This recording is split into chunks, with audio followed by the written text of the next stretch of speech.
Call to order the Carthage City Council meeting of Tuesday, June 10th, 2025. Chief Martin, you would please lead the invocation. Yes, sir. Heavenly Father, as we gather tonight, we thank you for our health and our ability to be here. We ask your blessing and comfort on those who may be suffering or in need. And Father, we also ask that you examine our hearts and fill us with wisdom so that the result of our efforts will bring glory to you and you alone. In Jesus' name we pray. Amen. Thank you. I pledge allegiance to the flag of the United States of America and to the republic for which it stands, one nation under God, indivisible, with liberty and justice for all.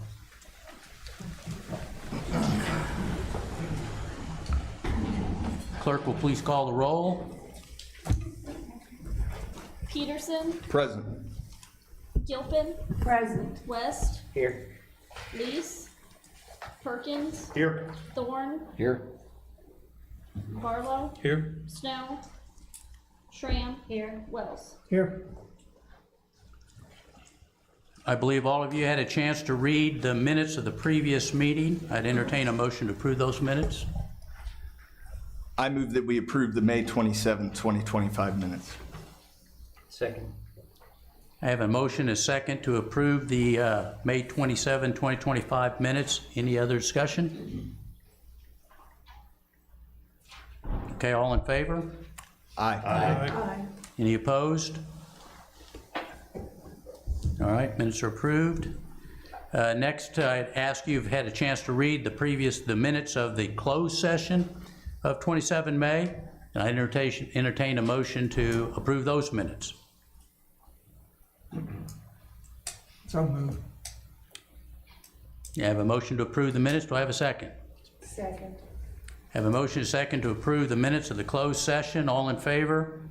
Aye. All opposed? All right, next one we'll have a presentation by Jeff Meredith from the Carthage Economic Development Council. Corporation, rather. That's why we just abbreviate CEDC. We forget what it's called too.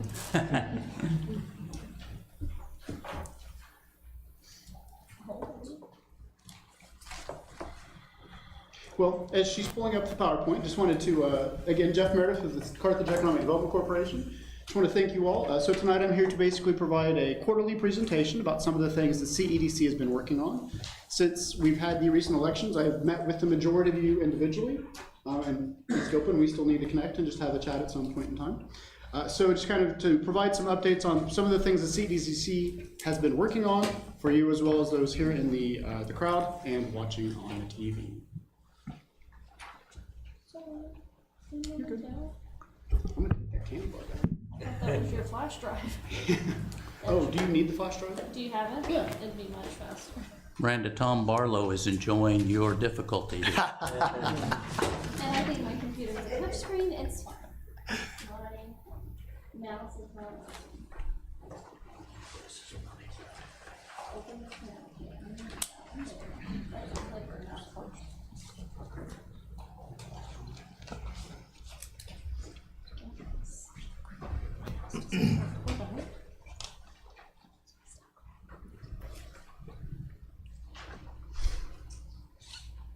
Open this one. It does say that.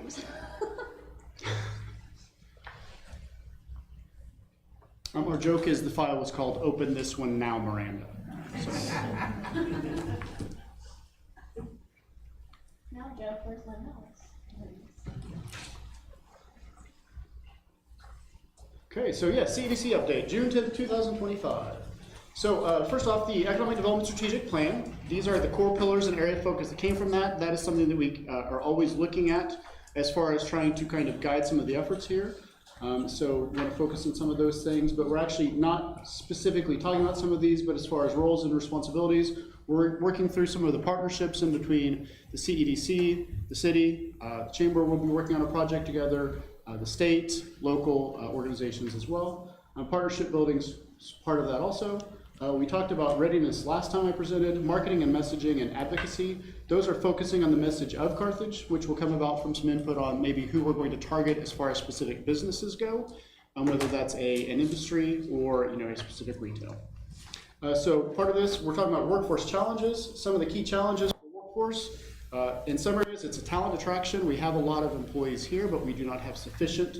So it's focused on housing as well as in the child care. These are key factors that enable people to basically live in Carthage and ultimately go to work. So housing, we did have a housing breakfast on May 29th. We had approximately 50 attendees there as well as some city leaders. During that, we reviewed some data. The housing study is available at choosecarthage.com/housing. And the first part of that is we need approximately 326 homes in 5 years. At that breakfast, we talked about some of the concerns and incentives to help encourage housing.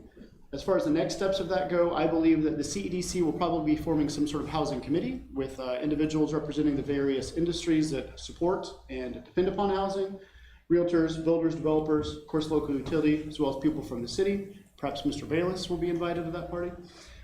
So we'll be talking about some housing things.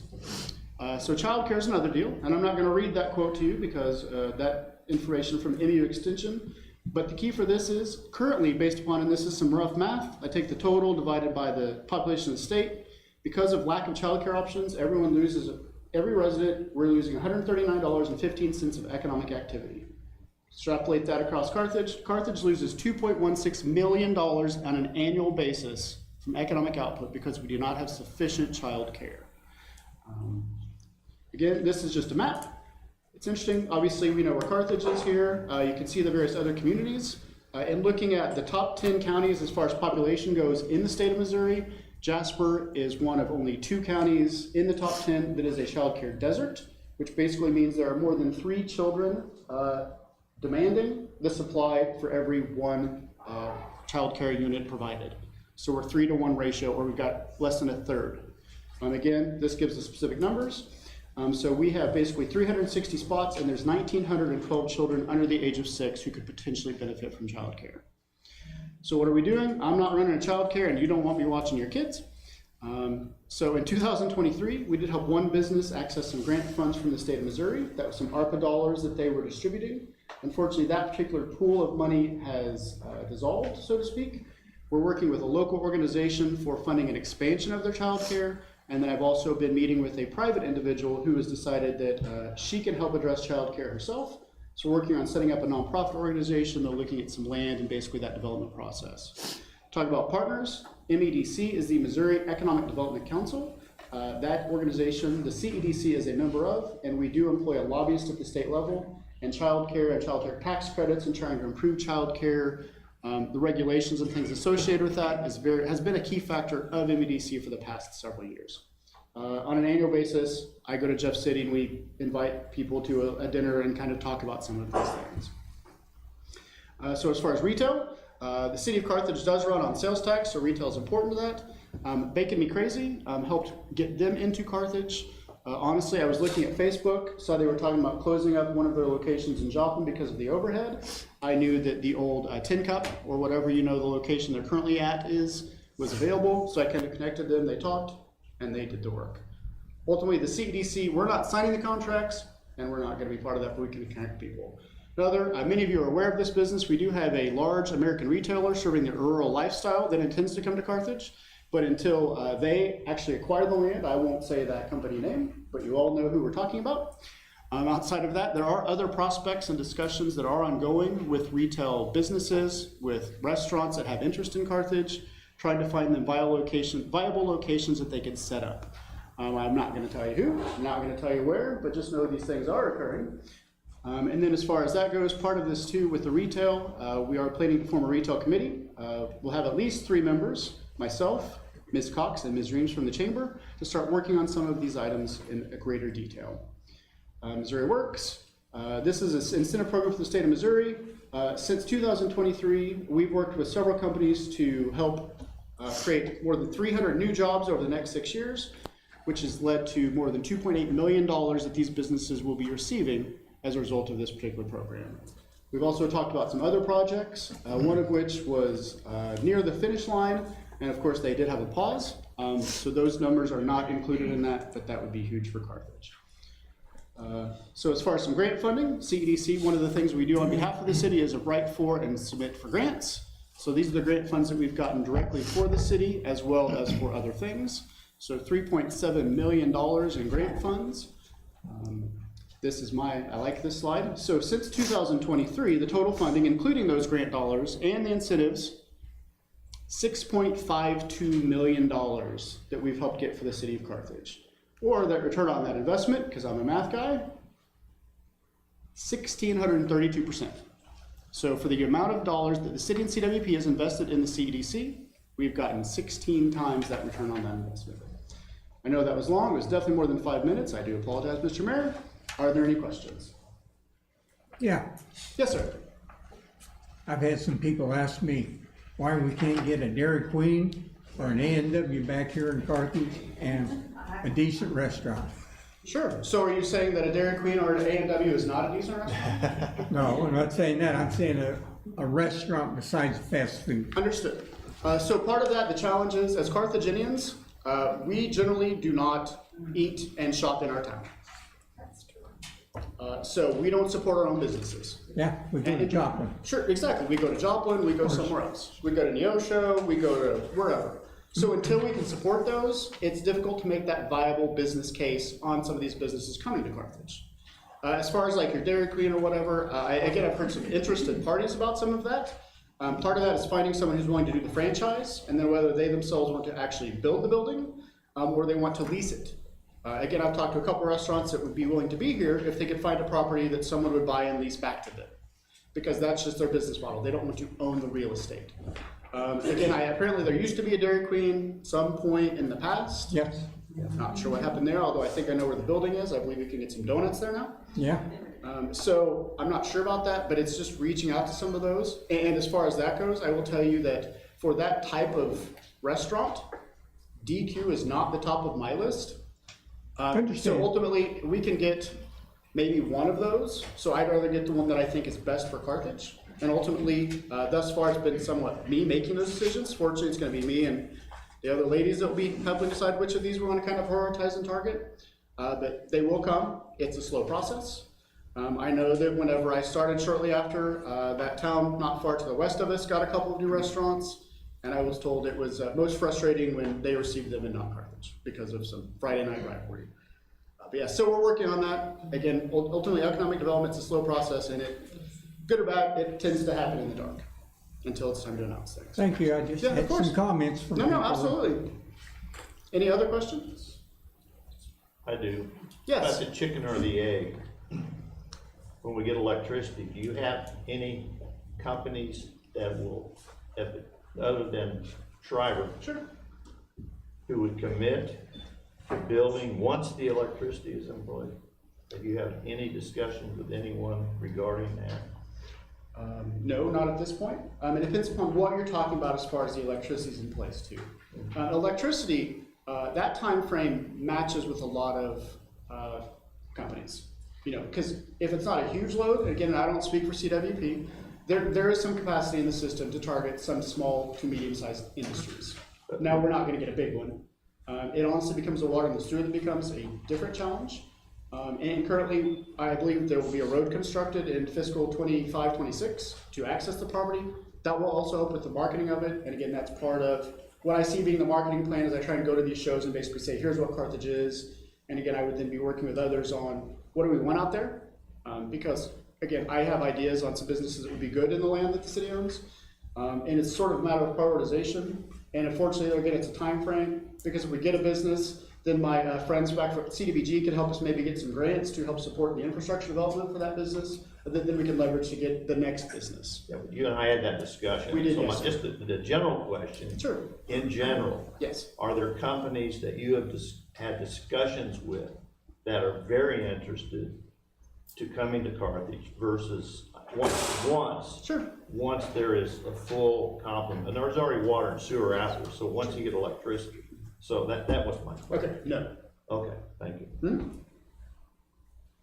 Any other questions for Jeff from council? All right, thanks, Jeff. Thank you. All right, we'll now move on to public comments. Anyone wishing to address the council, please step forward, state your name and your address. Limit your comments to 5 minutes. My name's Regina Wells. I live at 2026 South Maple. I want to put a shout out to, and I believe her name was Kennedy. Our neighbor was robbed while we were all in our backyard. And within a short amount of time, we were able to locate the gentleman who stole the watch out of the garage. We were able to ping him and able to pass that on. They were able to trace him. They caught him at Walmart, and my neighbor has everything back. So they were right on top of it, and her backup guys that caught him at Walmart, I think they had a exciting time trying to get him, but all went well, and my neighbor has everything back, so I want to give kudos out to those guys. Thank you very much. Again, state your name, your address, and limit your comments to 5 minutes, please. My name is Paula Richardson, 111 West 10th Street in Carthage. I would first like to say thank you so much to Vision Carthage for the efforts on Sunday to help people get rid of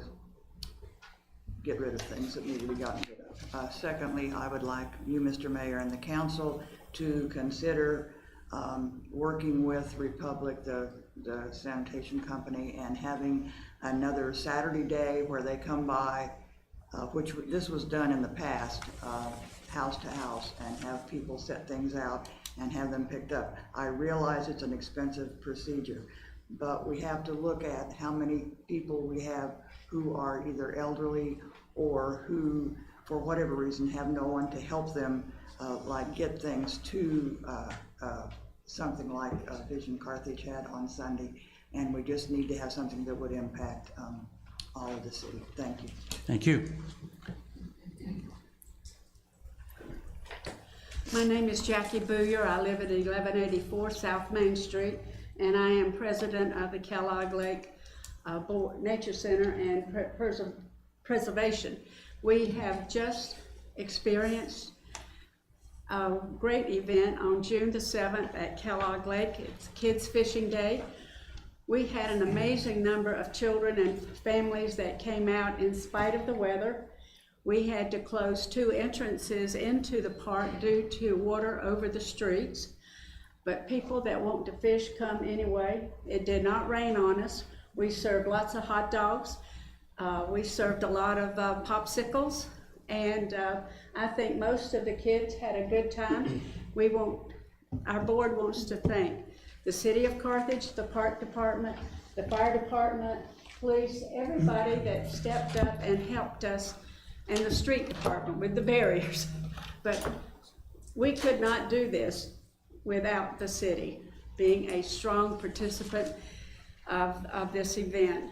We did have an additional amount of donations this year. We were able to put $4,000 worth of fish into the lake, $2,000 worth of catfish, and $2,000 worth of hybrid bluegill. And a neighbor of mine who is 8 caught a hybrid bluegill, and he got a picture. That little fish was laying in his hands. Now, I don't know if those will all be fished out this year, but if they're still in there, they'll be bigger next year, I'm sure. We did have the Ozark Fisheries. They donated to us, once again, an albino catfish. And if you've seen the pictures on Facebook, that catfish was about that long. It was a really healthy catfish. And some child, I don't know his name, looked like he was about 3 years old, caught it. So that's the first time we've had a record of somebody taking out the albino catfish. But anyway, whether it's a black fish or a white fish or whatever, I think the kids enjoyed the day. We love being able to provide this for the community. So thank you very much. Thank you, Jackie. Anyone else wish to address the council?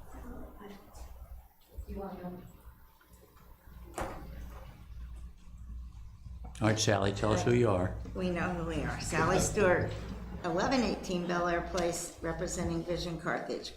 Before we count, oh, we're already counting. I was gonna say, it's been quite a few years since I wrote a paper, so I don't know what this translates to into time, but I hope. First of all, thank you. And also, just to address, it's been a very common thing to hear about how it used to be where there was the citywide large trash pickup. I want you all to know, we looked into it, Republic does not offer that service. So, we did something else, we did the best we could, and maybe someday Republic will consider it. But for now, I'm here on 2 accounts, one to give my quarterly report and one to just thank everyone so very much for their support with Dumpster Day. It was an overwhelming success, and we plan to offer a second one this fall. I worked very hard today trying to find some grants. Thank you, Jana, I think we have a start. And we're off and running, so look for another Dumpster Day, hopefully around the 4th of October, ahead of Maple Leaf. I was told, I told Carthage, when I took this job, I was all about collaboration and cooperation. And this event of Dumpster Day was the epitome of that. Working together, our events make our city better. Thank yous begin with you, Mayor, and City Council members, because you supported the effort. You passed every time I had to go to one of those committee thingies, and it passed, and we did it. Public Works, led by Josiah, I couldn't have done it without you. We could not have done it without you. You and your team have absolutely worked tirelessly all weekend, even up to today. And they never complained. I owe you more donuts than the dozen that I brought already. The police, thank you for the extra patrols. The Parks Department allowed us to use Memorial Hall. Republic donated 2 of the dumpsters, but I must tell you, it's really expensive on that part. So Jackson Tire, they worked with us and donated, or allowed us to have 100 free tires. We ended up with over 240 before we cut it off. That's gonna be a little bit of a finance. We ended, Weedy, he's known as, took all the scrap metals, Innovative Industries, took paper to be recycled. And if anyone's listening and you need a certificate of what was shredded, just call Innovative, they will provide that certificate. The Helen S. Boylan Foundation and Alyssa Hunter and Pro 100, they were financial sponsors. Again, we couldn't have done it without you. And our volunteers, they were just lovely. They had to take complaints, they had to be in the sun forever, and they never complained. And whoever was the resident of Carthage that told me I needed a hat, you're right, look at me, I'm still red. So, for those that were unable to be served, we're so sorry. I really am. And it was our first attempt. We did our best. We're a not-for-profit. We put every penny we could into this event. We learned a lot, and in the fall we have a plan so that everyone can get served that comes. We're very good stewards. Speaking of support, please support us June 28th for our evening soiree. It's also called Flowers After Hours. Everything beautiful that night. It will be in Central Park. We present the Carthage in Bloom Awards that evening. There will be a string trio, a wine garden, lots of flowers everywhere. Midwest Ag's going to do flower bouquets for us. Cupcakes with floral decorations, charcuterie food you can pass around or walk around with. Local artists will be displaying their art, as well as a chance for you to buy it. We have an auction. We're working with Carthage Historic Preservation to decorate the cover of their new coloring book, and we'll be making mosaic tiles for Art Central. So please come out and support us, please, please, please. Now, for the quarterly report, we have planted, and more planted. And we have more planting to do. I picked up 2 more flats today. The mural of the municipal park at 4th and Lion was completed, and we had a ribbon cutting. More murals are on our priority list. There was a 7-Up The banner program is underway. We've been with New York constantly. You'll be very pleased with the banner program that's underway. Thank you, CWAP, because you're gonna be helping us with that. Classes for Restoration Carthage have been very well received. You have to go to 3 of those to get your, qualify for Restoration Carthage. So you've gone to the library, thank you, library, and Makerspace. But we decided people needed skin in the game to make our restorations of their homes mean something, and hopefully it will last. The last thing is Habitat for Humanity and some other interested parties are going to meet in about a week to discuss the blighted houses. So that's gonna cost even more money. Thank you. Thanks, Ally. Thank you, Sal.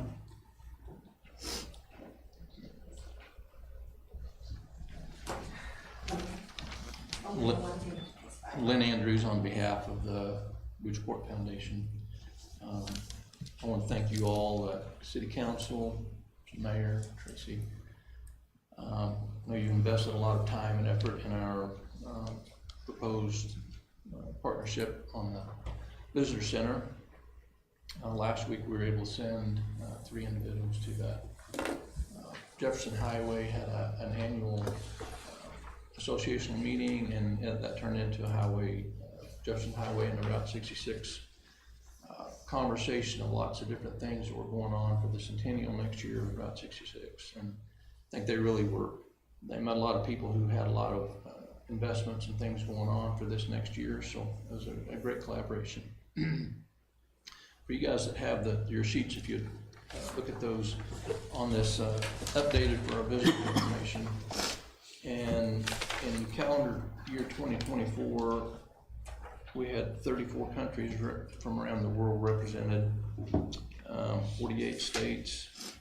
And so far this year, from first of the year through yesterday, we had 43 countries and 45 states represented.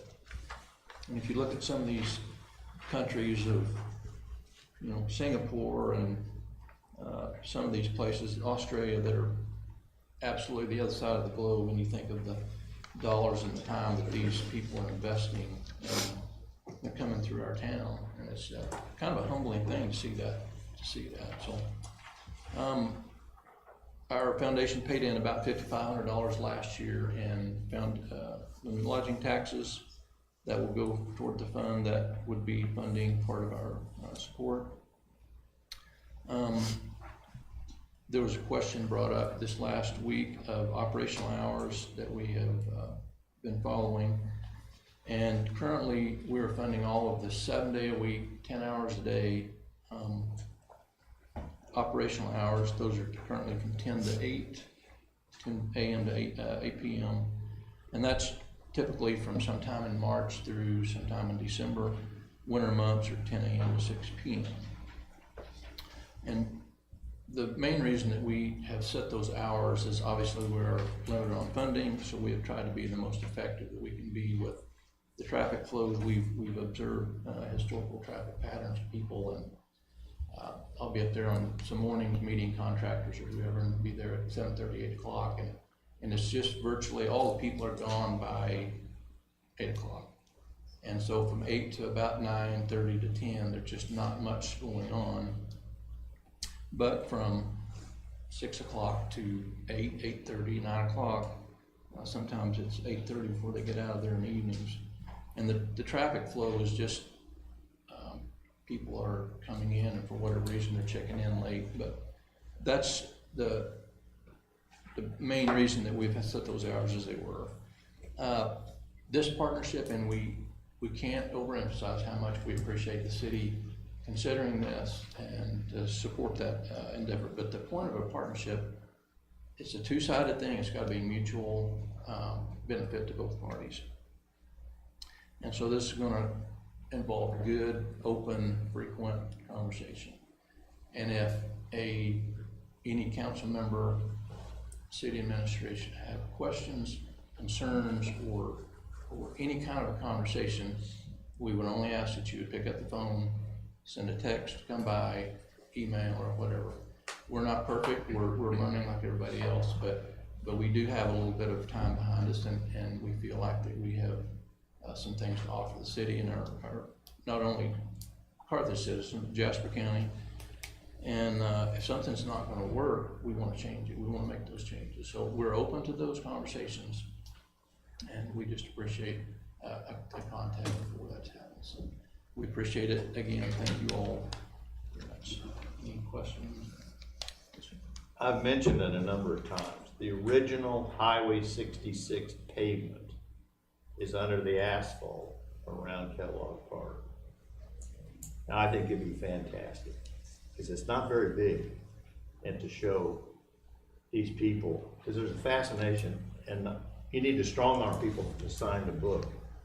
It was a couple of a month ago from England, and I said, go down to the visitor center. But anyhow, I think it would be for the centennial, or whatever you call it. It'd be easy to knock that asphalt off there. You can see it. It's right down there by the stones before you know where the old bridge used to be. I know. You need to crawl on him a little bit. Thank you again. Thanks, Lynn. Anyone else wish to address the council?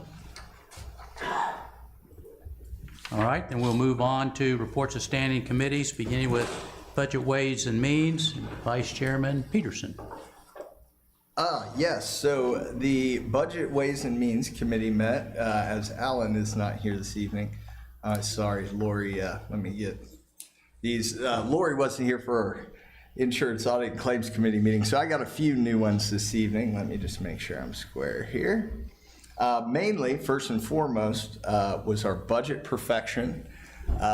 We discussed that, and we'll see that on the agenda tonight as vote for the final budget for fiscal year 26, which Tracy will certainly be able to detail well. But on our general fund, we are running at $16 in the plus. So needless to say, we're right at that balanced mark with not much room in between. Let me pull up there we go. Now, our sidewalk expansion project, that project is in the budget for fiscal year 26. However, what the council what the committee discussed was that that's a 80-20, if I believe correctly, 80-20 cost share. Now, it's about 3 years out. So if that, the 80 is fixed at, I believe, roughly 575,000, I wanted to say. There we go, 750. Now, if the building materials and costs expand and inflate during that time, our 20 gets higher, if that makes sense. So the committee discussed, is that something we want to still take on now? And we did approve that for this evening, which you'll see tonight, as well as our Boots Court, as we just heard Mr. Andrews discuss. The Boots Court Foundation agreement, we had discussion about hours, which I really appreciate Mr. Andrews coming to clarify that. And there was much discussion on whether we should bump that operating hours from 10 to 8 to maybe up an hour to 9. Now, Mr. Andrews explained that the basis for that 10 to 8 was not only resources, but also there's just not much going on prior to 10. So I really appreciate Mr. Andrews coming to share that. And then finally, our budget adjustment, which you will also see tonight for the Memorial Hall curtain project, we discussed and moving forward with that. Really, the biggest thing was our budget perfection, which in talking about that at length, and we're right on the margins, but still in the positive, which is always a positive. But thank you. That was our budget, ways and means. All right, then we'll go to Committee on Insurance, Audit, and Claims. Mr. Peterson? Yeah, that is Vice me as Chair well. again. Let me go to that tab. So tonight, we approved for council claims in the total of $946,774, which will come before us shortly. The only other item on the agenda was a discussion about section 2-122C of our current city code, which that governs employment, officers, suspension or removal of officers of the city.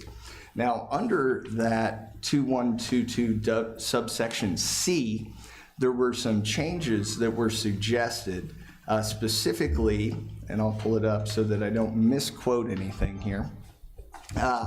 You all may recall that this is the same language that affects impeachment, or again, removal of an officer of the city. Now, the current language states that, and I'll quote, the officer may be removed if found guilty by a majority of all the members elected to council.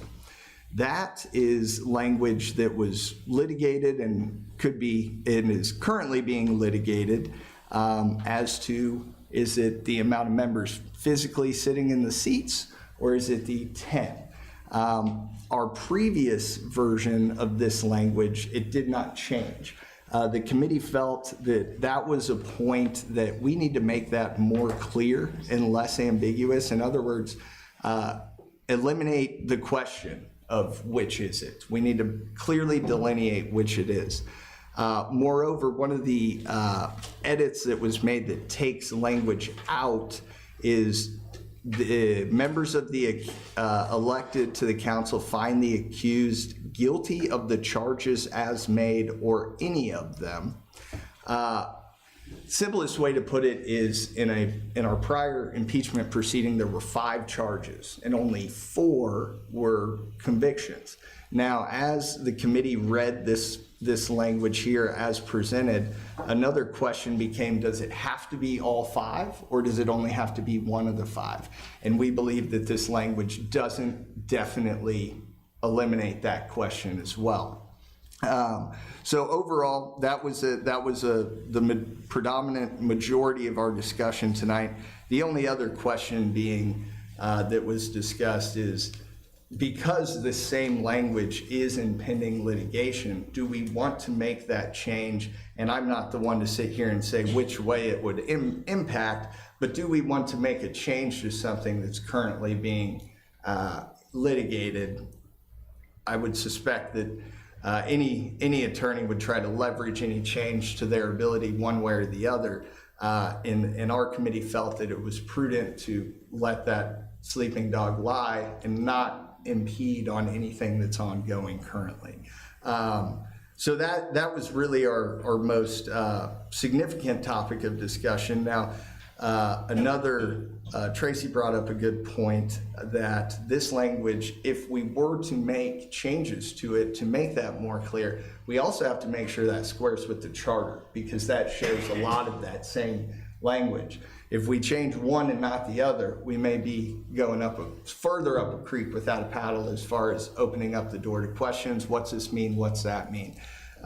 So with respect to 2122C, the committee voted to table that pending further discussions. And Mr. Gold, I'll certainly, I know Lori wasn't here as the chair of that committee, but I'd love to get your thoughts and see where maybe we could more clearly define that to protect the city from litigation and further expense, quite frankly. So that was our report this evening from Committee on Insurance, Audit, and Claims. Thank you. Public Safety Committee, Vice Chairman West. Thank you, Your Honor. Public Safety is between meetings at this time, and the next scheduled meeting is June the 16th at 5:30 here in the chamber. Okay, thank you. Public Service Committee, Chairman Schramp. Between meetings, I am. Okay. Public Works Committee, Chairman Peterson again. All right, yes. So, and hang with me on this one, everyone. I know I've already talked quite a bit this meeting, but I'll start with, first off, Sally, thank you so much. Dumpster Days was a smashing success. I know she came before our committee, and I knew it would be a success after she explained all the hard work and all the T's and I's she crossed and dotted. So thank you very much. I know everyone was very appreciative. At our meeting on June 3rd, prior to the meeting, the members, myself, Mr. Thorne was out of town. I hope you enjoyed your vacation. Mr. Perkins and Mr. Wells and I, and thank you to Josiah, he took us on a short tour of some of the bridges that are in disrepair around town. And it is striking visually once you actually get underneath them and such to really see what we're working with. And needless to say, we're probably at critical mass there. And I know the mayor and I have discussed that, and we'll continue to be working on that. As far as the substance of our agenda, the downtown square sidewalk project, which we see ongoing out here, there was a change order there. So as I believe I said at the last meeting or a couple meetings, those bump out portions, we're making those removable so that the Public Works Committee guys can clear debris and without having to, make it much easier. And then implementing those cast iron grates over the top to make everything uniform and ADA compliant, wheelchair can roll over. Now, there was the change order, those bump outs will not be flower beds, they'll be a flat concrete surface. So a little bit more concrete that'll be needed, and as well as a coal chute addition. Ultimately, all that impacts for us is a $2,000 change in cost increase, very, very nominal, as well as the completion date was extended to August 8th, which is still not far off the originally intended completion. There was also a second change order relating to the Hazel and Airport Drive widening project, which is, out by the current Schreiber entrance there.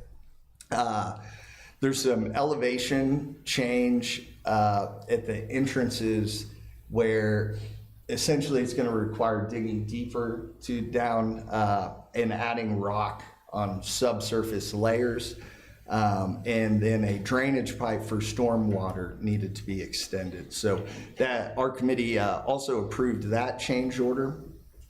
And then finally, which you'll see tonight is Council Bill 2540, the committee accepted a bid from ATS Construction for Airport Drive and Fairview Sidewalk project. Now that ATS bid came in at a total of $574,000 for both streets. The next competing bid was Sprouse Construction at $663,000. And this is a cost share project that is budgeted for has been budgeted for fiscal year 26, and our committee moved that to approve that, and you will see that as Council Bill 2540. Now, that takes me to the part where I say, bear with me here a little bit, because this is going to also blend into my council remarks. So I'm going to kill two birds with one stone here, if that's okay, Mayor.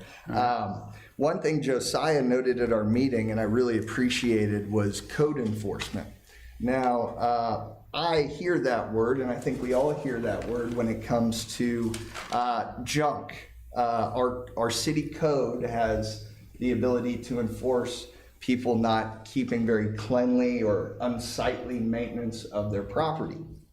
Now, I say this because I actually had a few different citizens in the last 8 days mention that to me. And then Josiah mentioned that his guys are working really diligently on code enforcement. So it all kind of clashed at once. And I thought, this would be a good time to not only maybe educate myself in more detail, but our council and even more so our public. So I started diving into the enforcement mechanisms we have as a city for some of the various places in town that I'm sure everybody could come up with one in their mind that doesn't look so great. Now there's a distinction here. Nuisance is where this is going to fall in our code. It's chapter 15. There's Article 1 and there's Article 2. Article 1 is just the term nuisance. Article 2 is public nuisance. And there's a distinction there. So starting with just nuisance, which you can think of as just junk that doesn't really cause a harm to anyone, but it just doesn't really look that beautiful like Carthage is. And the general rule we're working with there is no citizen shall cause, permit, or maintain a nuisance. Well, what the heck's a nuisance? The next code provision lists 27 individually codified nuisances. Junk and solid waste, trash. I mean, it's vastly encompassing. I don't think they missed anything there. If you see it out in the yard, it's probably covered in that 27. Now, if there's a nuisance present, what is the procedure? So a notice is served on the homeowner or the owner of the property, it doesn't have to be a home, providing a hearing date with the Public Works Department 5 days following service of that notice. Now, I'll take a quick time out to say, if anyone here, I misquote something or I'm interpreting it wrong, please tell me that, Josiah. Now, when that hearing is held, and if it's decided that there is a nuisance, the owner has 5 business days to abate, or fancy word for it, remove that nuisance. Now, if the owner does not within that period, the city now can, not is required, but may do so immediately. Now, the interesting part that I wasn't as versed about is that incurred fees and that city's abatement of the nuisance can be certified to the city clerk, which allows the city clerk to issue a tax lien for that amount on that property. And because our code calls for personal liability, or otherwise the homeowner themselves must be responsible for that payment, it becomes a first lien on that property. Along with other property taxes and other assessed taxes, that becomes one of the payments you now have to make. Now, just as kind of a side part, the code also calls for that to become, or it is can prosecute it as a misdemeanor. So it's also a small crime, which the municipal judge could then issue or render his consequence or punishment for that. So that's our just junk and trash. Now, when we talk about Article 2, that's a public nuisance. The big distinction there is now this is something that may cause harm or risk to the public in some way, whether it be children, a fire hazard, maybe it's something involving street and traffic that's causing a hazard, or it garners animals, vermin, rodents, rats, maybe a health biological hazard that remains for more than 48 hours. And this, another big part of this is like disabled vehicles. Now this, because we're now talking about like a harm to the public or some facet of the public, we're now operating under a slightly heightened standard, and that provides some different means of enforcement. So interestingly enough, if found necessary, the enforcement officer could actually get a warrant from the municipal judge to enter private property to inspect whether this is such a hazard to children, fire, etc., which I did find interesting because I was unaware. Now, when we talk about we found a public nuisance, what's the abatement or removal procedure? The same notice hearing procedure I just outlined is still the law. But if it is found to be a nuisance, the city can actually take and store whatever that public nuisance is. Again, I'll use the example of a disabled vehicle. It's only got 3 wheels on it and it won't run, but it's sitting in the street or in the front yard. The city, under our code, could take that and store it for up to 60 days. Now, the owner has that 60 days to reclaim that property by paying the costs incurred to take and store it.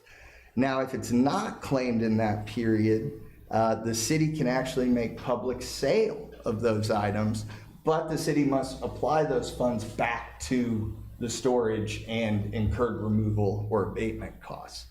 Now, again, just like our general nuisance, that the public nuisance is defined as unlawful, so it's also a prosecutable misdemeanor. Now, I say all of that procedure-wise, I understand there's a practicality to all this. So when we talk about resources and finances and, you know, actual enforcement, there is a practical reality. I'm not too naive not to understand that. So what I see after going through all this is the teeth of our enforcement code is the city taking action after the owner fails to take action, or potentially prosecuting that as a criminal misdemeanor and letting the judge provide a judicial punitive consequence. But this is where I thought to myself, so in anyone who's versed on this, and Josiah, you may have some thought, is where are we currently seeing the most failure? Is it on no-show, like for example, no-shows or no contact? The owner is just frankly saying, I'm not gonna move or touch anything. And is there enough resources, or do we find that we struggle on the city side to maybe potentially abate? Those were just questions that came to my head. Additionally, if does the city even prosecute these? I'm not sure. And if they do, are municipal punitive remedies not punitive enough potentially? And again, yeah, just balancing resources versus does the level of resources it takes to abate this nuisance actually worth the detriment of the nuisance? I don't know. But in my discussions with residents and within Public Works, a lot of people have said, man, we just got to figure out how to get all this crud out of this place or this place. And I wanted to educate myself on how do we do that. And I thought maybe because I've heard it enough, our public would benefit by hearing those distinctions and such as well. But I'm not sure precisely where the failures are. Maybe failure is a strong word, where the challenges are. But I do understand there has to be a balancing of resources regardless, and how we make all that benefit everyone and our city resources is something I'm going to continue to investigate further. But that was also something that came up at the Public Works Committee meeting, but that should conclude my report there, Your Honor. Okay, thank you. We'll now move on to reports from special committees and board liaisons. Ms. Schramm. I have one from the Harry S. Truman Coordinating Council. We have a couple members here tonight from the Coordinating Council because of Council Bill 2539 to revitalize, for the revitalization grant of the downtown sidewalk extension. They're Olivia Spencer, you want to stand up, and Anna Swearingen. So thanks for coming tonight, and they have any questions that we have when that council bill comes up, that's what they're there for, so thank you. I met with Will Klein, who is on the transportation side of the Harry S. Truman Coordinating Council this week, because I've been a liaison for it, but they throw around so many acronyms. I'm like, I don't want to ask that all in public and look like I don't know what I'm talking about, so meet with me and tell me what they all are. So he was very interesting in telling me what all the Coordinating Council does. There are 19 different councils in Missouri, where the Harry S. Truman is the Coordinating Council for Jasper, Newton, McDonald, and Barton, Newton, McDonald, and Jasper County. His role is mostly paid for by the Department of Transportation, and he deals with things into that, he is very involved with our HH and Chapel Road roundabout, moving it to the top of the list to get that taken care of, because the safety issue of that new development. So he told me that Carrie Campbell, right now, their director, is working with our high school on the safe room for our high school and through grants, and they will lead you from the very beginning, finding the grants, until you've finally signed away and done everything you need to in the correspondence with those grants and project completion. They have people that will help with downtown revitalization that the mayor and I had talked about, to meet with us to see what other grants there could be available for our downtown. And they have been very instrumental in bringing back the Neosho Square. So I think it's a great conversation for us all to have.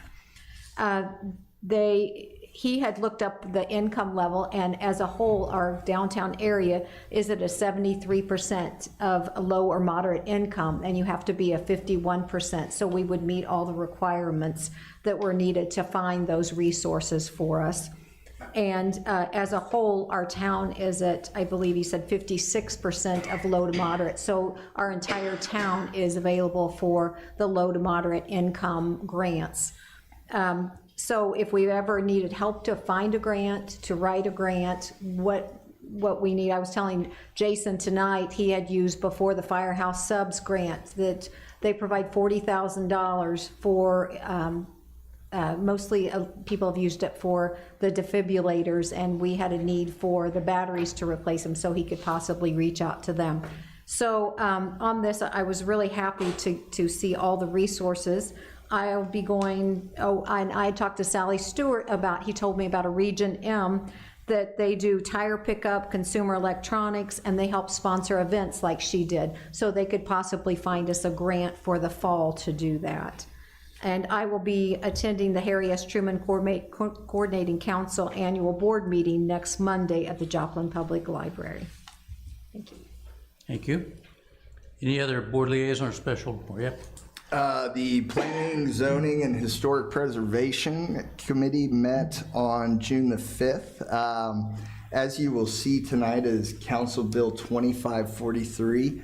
A wonderful young woman is applied for a special use permit. There was a public hearing held to operate a beauty shop in a back shed or storage area. I don't know what the best term would be, but a back living area at 2505 Stevens Street. There was no opposition from the neighbors or the surrounding area, and that committee approved that special use permit. And again, we will have that for approval as 2543.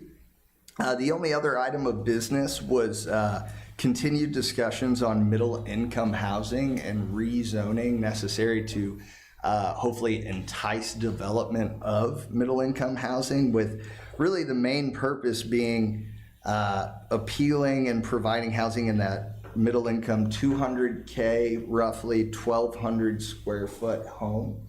And currently some of our residential zoning lots are too large for that. So it's kind of scaling back and making these setbacks appropriate to entice developers, construction builders, etc., to come in and be able to easily develop about that range of a home. And that committee is currently in the process of not only discussing that, but also language for codifying that into an ordinance format that ultimately we will see hopefully one day in the coming month or months. But that was Planning, Zoning, and Historic Preservation for the month of June. All right, thank you. Any other reports? Yes, David. Yes, this evening I attended the library board along with the mayor. They've got activities just continually scheduled. They've got a whole range of things, and I believe it's all free. Some things you may have to reserve a spot for. They're finishing up their fiscal year. Their budget's right on target. They had applied for a $33,000 grant. I think it was an IT grant. They received $20,000, which will be used throughout the upcoming year. They have two big projects going on at the library. One is a leaky roof above the book return area. They approved getting that fixed this evening, and they're having the front doors replaced. They've continually had problems with the front doors. It's expensive to be fixing them all the time, so they have agreed to move forward with replacing the front doors. Between those two projects, they're spending about $62,000 on that. And they approved both those this evening, so that'll be happening in the near future. And that's it. Thank you. Jack? CWEP board will meet next Wednesday, Okay, 3 o'clock. thank you. Anyone else? Okay, moving on. I'll render my report. I was able to attend the McCune Brook Hospital Trust Board meeting a week or so ago. You'll see 3 resolutions tonight with grants that they are, or disbursements rather, that they are recommending that you adopt. As Jeff mentioned, I did go to the CEDC hosted breakfast and housing study, and it also, the discussions ran along lines including frontage and whether we want to adjust them or not. As he mentioned, he is going to put together a working group, which will include realtors, builders, obviously bank lenders, that sort of thing, and homeowners to kind of continue to work on which way we might want to move with some of that. I'm almost finished now with my orientation. The only remaining element I have, I know I've got individual people out there at different locations, but the only facility I haven't been able to manage to visit yet is the Carthage Water and Electric wastewater plant. So I'll get down there here within the next week or so. I have met twice with the Humane Society. Sadly, at this point, I don't have any progress to report. We're waiting for them to come back. There are some issues along the lines of different interpretations of the contract that they signed with the council 2 years ago, which has a remaining year of contract term remaining. So I'll let you give an update on that once I get more information. Chief Hawkins and Captain Deininger and I met this morning with R9. We're in the process, for those of you that don't know, the current school resource officer is transitioning to become a full-time R9 employee, which will be great. And he will become their director of safety, I believe is what they're calling him, right, Bill? Yes. And so that is a win-win for the school and for us. For those of you, Larry Swinehart is the guy who's leaving our SRO's position going over there, and we'll be continuing to provide that. And we started talking about the future of the SR program to ensure that our kids are taken care of and fully supported by the police department going forward, while at the same time encouraging and assisting in the development of their own internal safety and security assets. So that meeting went very well from my perspective. We did have the chamber banquet last week. For those of you that are able to go, I would tell all of you, for those of you who don't know, Jerry Poston was identified as our most recent Citizen of the Year honoree. So those of you that know Jerry, I would commend to you that you congratulate him. It's a tremendous honor, and he was well deserving. Additionally, Suzanne Hall, who is a Leggett & Platt employee, was awarded the Athena Award for tremendous leadership from a female in the industry and in the community. And if you know Suzanne, again, I commend you to send her a note of congratulations, well-deserved award. We did have a grand opening about a week ago, just on the north side of the square here, all lathered up. So those of you that enjoy specialty soaps and that sort of thing, which is probably everybody in here except me, I recommend you go darken the door and pick up some stuff. They've got a great little program going on over there. I was able to get out to the Kellogg Lake Kids Fishing Day. As Jackie mentioned, it was a tremendous event. Hindered a little bit because of the parking, because it was just so wet you really couldn't pull off anywhere. But they were able to make it work, and I walked the entire lake, and the kids were just ecstatic. Moms and dads baiting and kids throwing stuff out there. The only thing we're going to have to work on is making sure that no sooner than that bait hits the water, the kid gets a hit. They had to work the bobber a little bit, so they're working on it. It is a kid fishing day. Dumpster Day, again, was a tremendous success. I know there were some complaints that perhaps some people were dropping things off early or dropping off too much. And again, I'm reminded of an old boss of mine who always used to say, you know, you can line 100 people up and tell every one of them we're going to give all you hamburgers, and sure enough, some guy at the end is going to say, well, I don't want a hamburger, I want a steak. So it was a tremendous success. We got 6 dumpsters of stuff off of our street. And as highlighted earlier, and most of you have already shared with me from your citizens and from citizens I'm talking to, That is really something that our citizens are looking for us to accomplish, is to get the stuff gone. And it was a first step, and again, it's a journey, and we'll take another one going forward in the not-too-distant future. For those of you that also maybe have a different form of entertainment other than cleaning the dumpsters or fishing, they had the great Carthage Stampede Rodeo took place this weekend. And where we live, you can hear the activity over there at the Saddle Club. Again, another tremendous event. You probably saw the coverage in some of the local news media. But again, another thing that we had going on within the city that was very positive. My final thing I would tell you, I am still working with the composition and the refreshing of boards and committees and subsequent assignment of personnel to that. We're looking at trying to streamline, trying to standardize a little bit some of the qualification requirements to make it more easy and quite honestly make sure we've got a full representation on those boards and commissions when we start sending them up. So, other than that completes my report. We'll now start and go down the reports of council members. So, Mr. West. All right, I took your encouragement as to going and visiting citizens, and I think that's a really good program.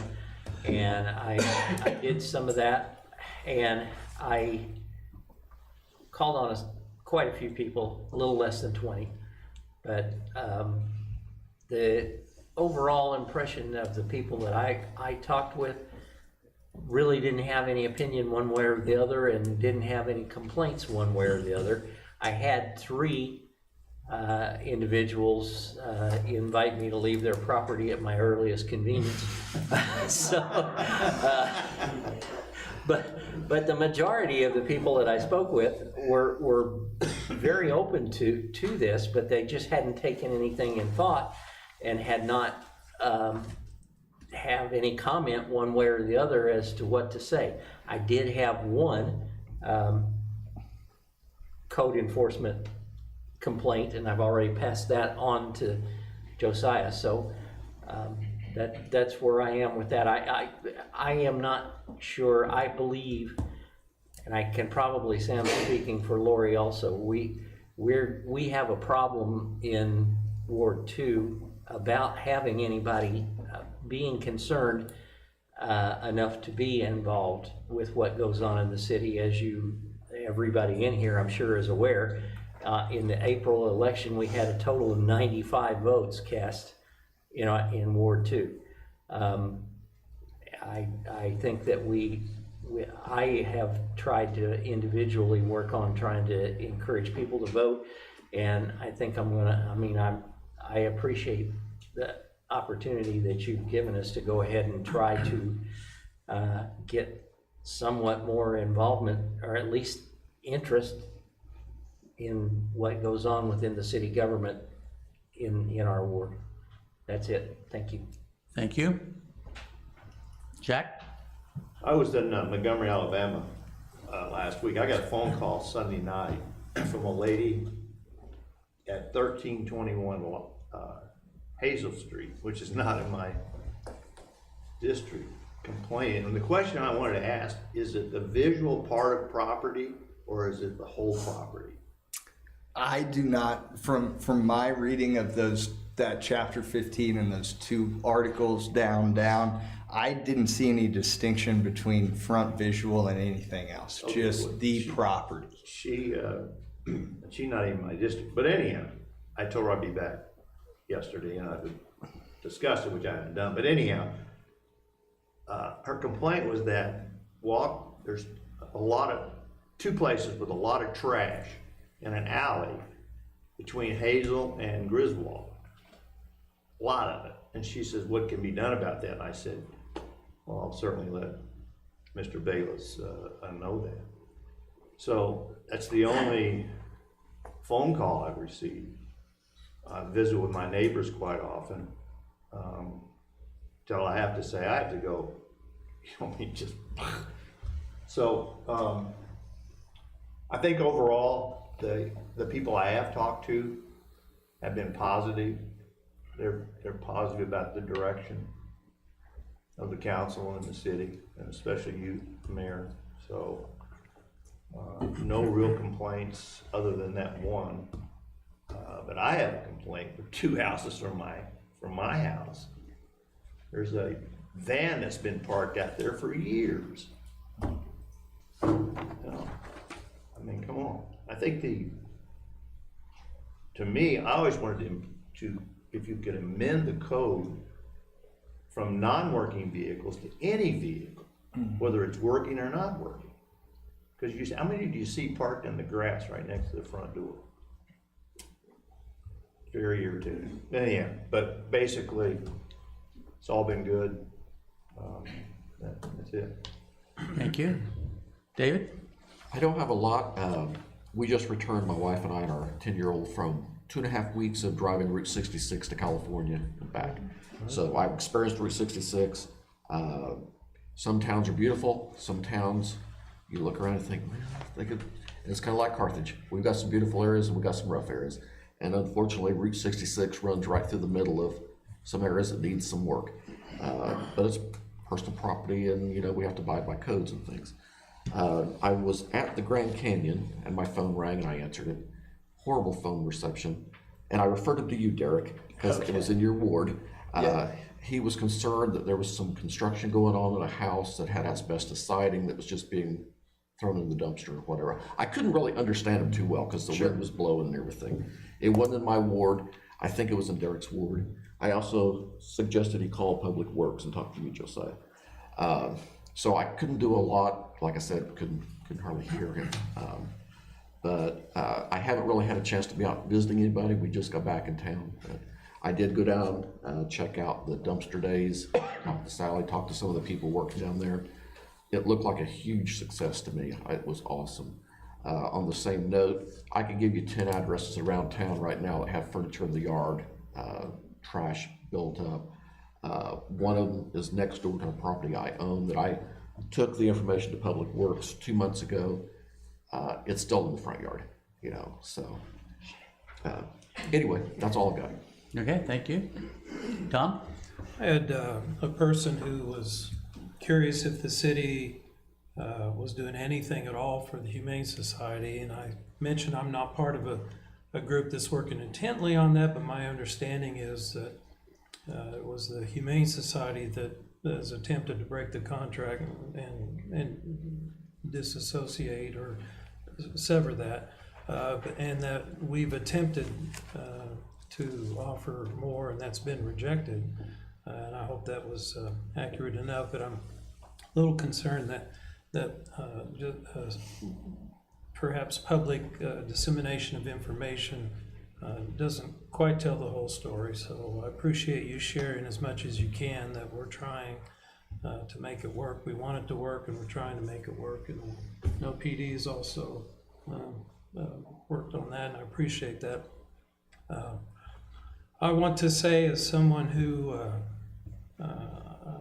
shadowed Sally at the trash event, and that gal is something else. And if you've not tried to shadow her, good luck trying to keep up. That was really quite an event. That's not something anybody goes to college for and gets 1, 2, or 3 college degrees in how to operate it. And she had a lot of limitations, but a lot of great things were happening out there. And when you say multiple dumpsters filled, that doesn't include Josiah and crew repeatedly smashing down what was in the dumpsters with beasts of the hydraulic, whatever you call, what do you call them? Backhoe, front end loader. Backhoe. Beasts repeatedly smashed down, and people were bringing voluminous amounts of material. And greeting the public coming down the road in a long, slow line, overwhelming majority were gracious, including present company, which I appreciate. Even when they were told that we just finally were told we couldn't take anymore. But if you've never read it, President Teddy Roosevelt, one of his speeches was called Citizenship in a Republic. And a part of that speech is popularly referred to as the man in the arena. And some of you, I'm sure, are familiar with that. If you're not familiar with it, look it up, and it's got Sally's name written all over it. I appreciate her tremendous efforts, and that's and you referenced that this is how we start and get things done. Next time it'll be even better, and I'm just really proud of her, proud of everyone who worked on that.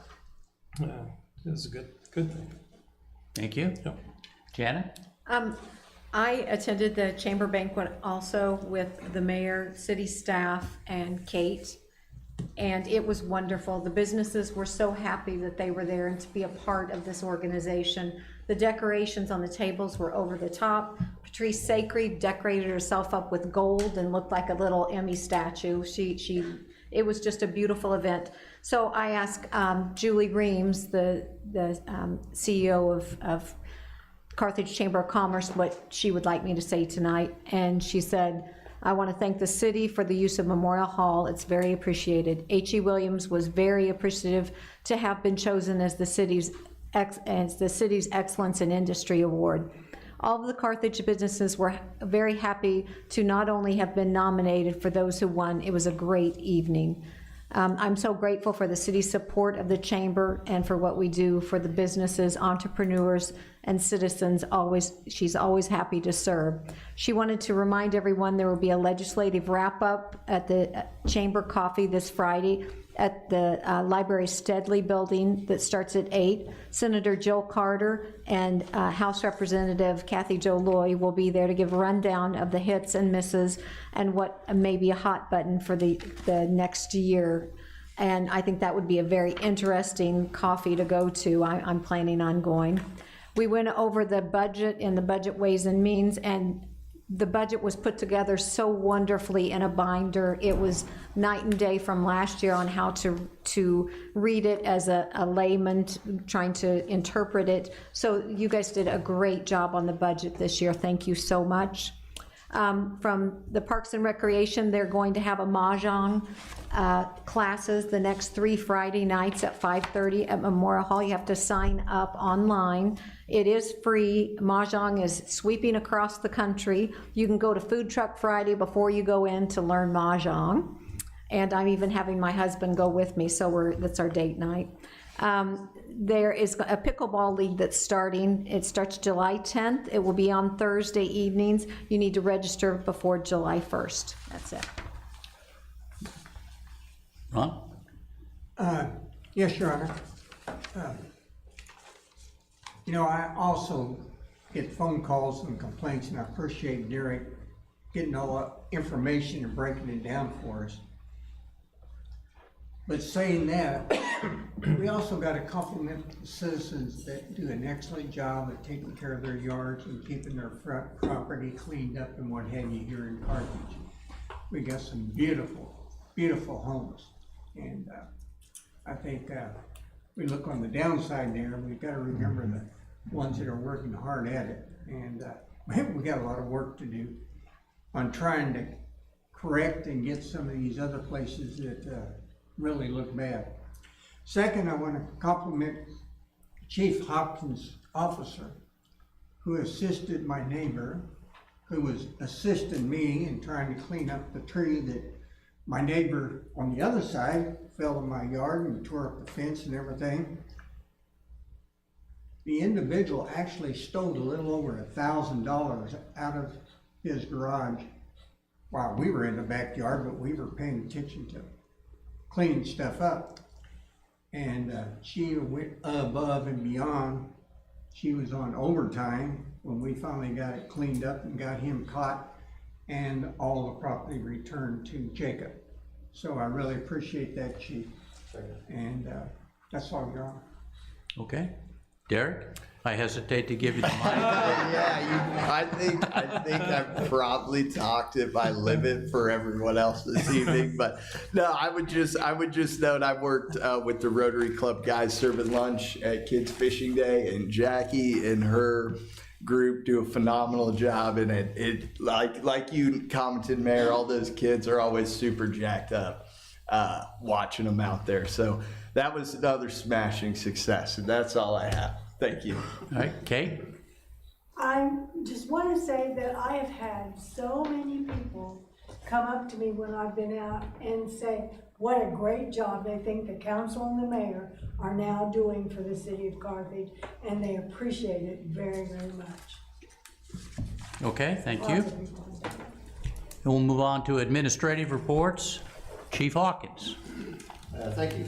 Well, first of all, I would just like to give an acknowledgement to the shout out from both of you. I will pass that on to Kennedy Chalago. That was the officer that handled that call.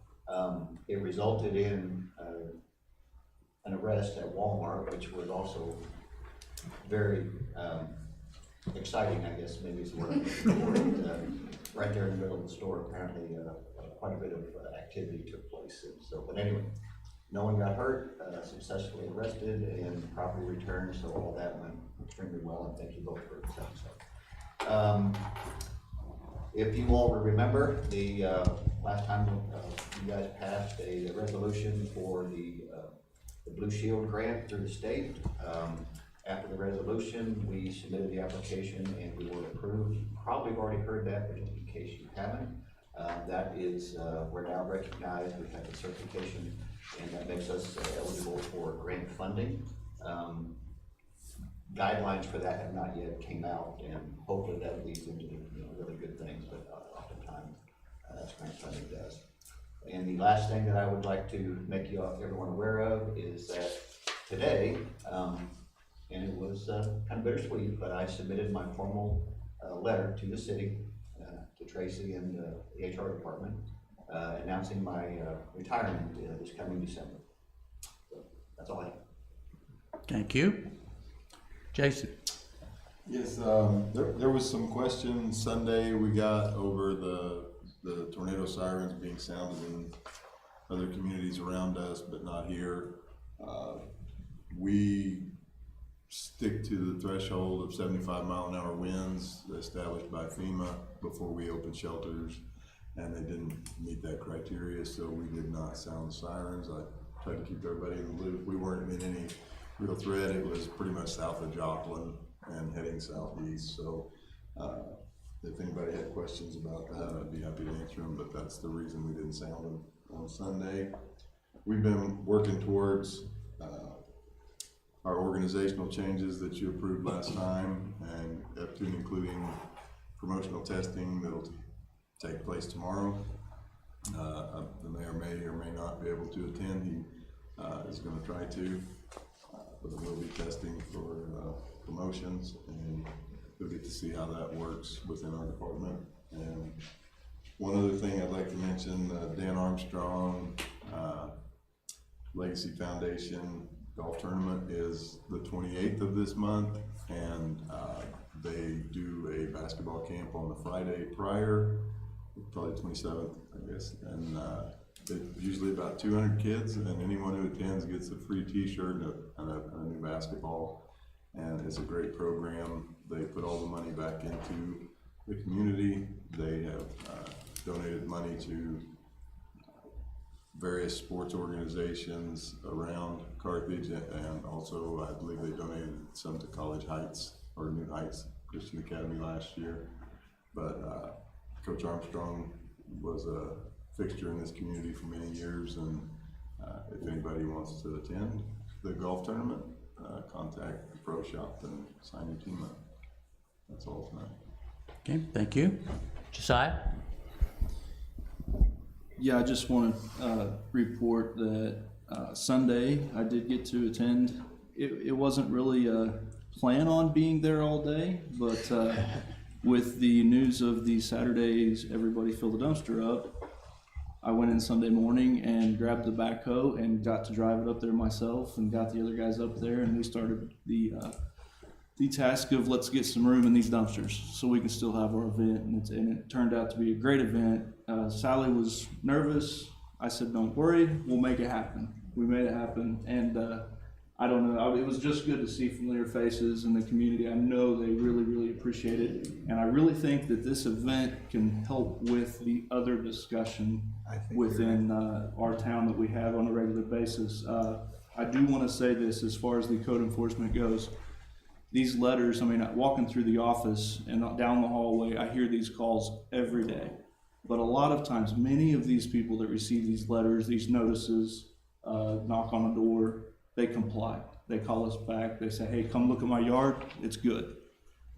Many people do respond to these, and they get it taken care of. They get their stuff picked up. Then there's some that don't. And there's some that you can send letter after letter after letter, and it's a reoccurring thing. And there's some that go all the way to the courts, and it goes back to the court as soon as they get done with their trial. So those are the ones that are a tall task for us.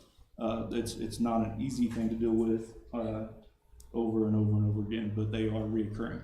But I am welcome to have that challenge of looking at how are we going to make this stick.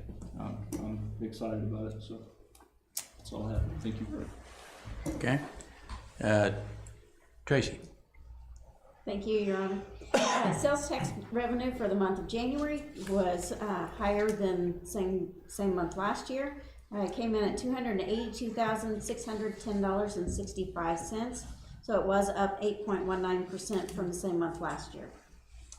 Year to date, the total is $3,008,879, and unfortunately, it is down for the year approximately $75,000.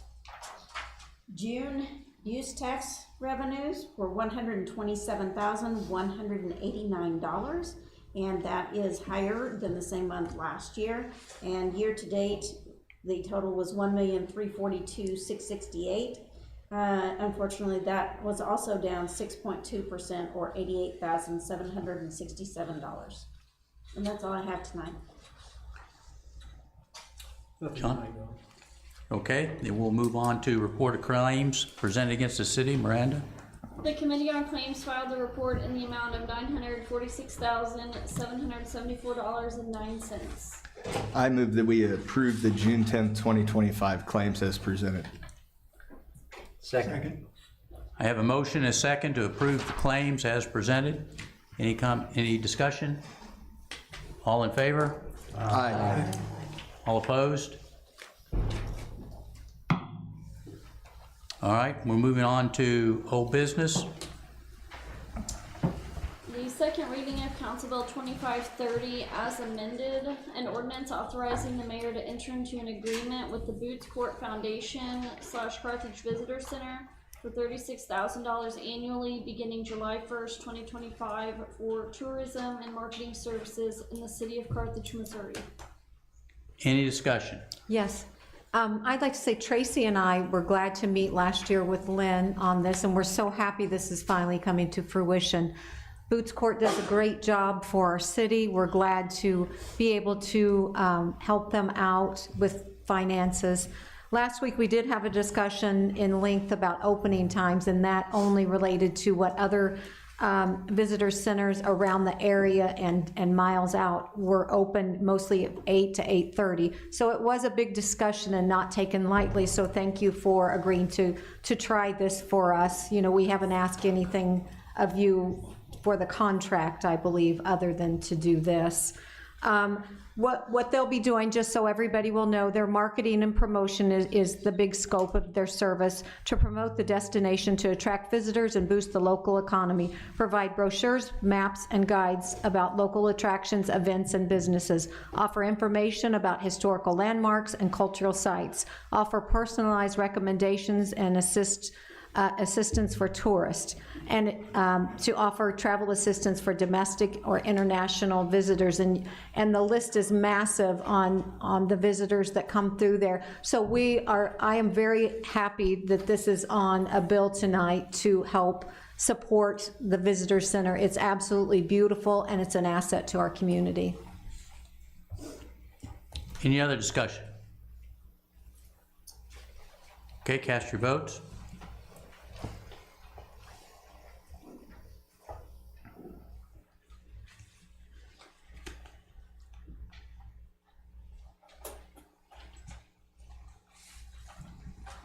Council bill passes. Moving on to new business. The first reading of Council Bill 2538, an emergency ordinance authorizing the mayor to enter into a contract with A to Z Theatrical Supply and Services for the purchase and installation of new backstage curtains at Memorial Hall for the amount of $35,050 in the city of Carthage, Missouri. Any discussion? This was the great curtain debacle from last week. We wanted to make sure we went through and did this correctly through budget and ways to reallocate that money to the proper area. So the curtains do need replaced and repaired. It's essential we do so. I will entertain a motion to advance this to second reading. There isn't? Oh, is it in there? Yeah. I move that we forward Council Bill 2538 to second reading. Second. All right, we have a motion, a second. Miranda? The second reading of Council Bill 2538, an emergency ordinance authorizing the mayor to enter into a contract with A to Z Theatrical Supply and Services for the purchase and installation of new backstage curtains at Memorial Hall for the amount of $35,050 in the city of Carthage, Missouri. Any discussion? Yes, it's moved to emergency because the amount given in the estimate or the quote, in 10 days, that would not be good. And it had already gone up $50 or something. $2,800 in the time that we didn't approve it. So it's moved to emergency so it can hold that amount. Any other discussion? Okay, cast your vote.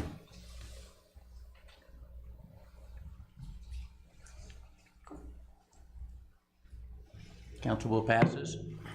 All right, Miranda? The first reading of Council Bill 2539, an emergency ordinance authorizing the mayor to enter into an agreement with the Missouri Department of Economic Development for acceptance of a community revitalization grant for the downtown sidewalk extension project in the city of Carthage, Missouri. Any discussion? This will be moved hopefully to a second reading. This is a grant. It's going to be almost $1 million to revitalize the sidewalks right around the square. And as you see how beautiful the sidewalks are now around the square, and then if you walk a block or two in the perimeter of that, you'll see how crumbling they are. If this is not accepted, this will take about 3 years to come into fruition for us. If we don't accept this and move this forward tonight, it could be another 10 years before we could apply and receive another grant on this. It's an 80-20 split. The grant is for 80%, the city provides 20%. And I would also dovetail off that by noting this is that grant where the 80% is locked in at $750,000. Our city allocation is $187,000. Now, if we didn't move forward on this tonight, just as Ms. Schramm said, we would risk not being able to do this for another decade. So that was a risk, if you will, that the Budget Ways and Means Committee was willing to take, that 187 could go up slightly as to what we're responsible for once the project does come to fruition based on volatile economic circumstances. But like Jana said, we believe this is something that needs to be done, and we're willing to take that on now. So, any other discussion? I'll entertain a motion to advance this to second reading. I'll make that motion. Second. All right, we have a motion and a second. All in favor? Aye. All right, Miranda? The second reading of Council Bill 2539, an emergency ordinance authorizing the mayor to enter into an agreement with the Missouri Department of Economic Development for acceptance of a community revitalization grant for the downtown sidewalk extension project in the city of Carthage, Missouri. Any discussion? Cast your votes.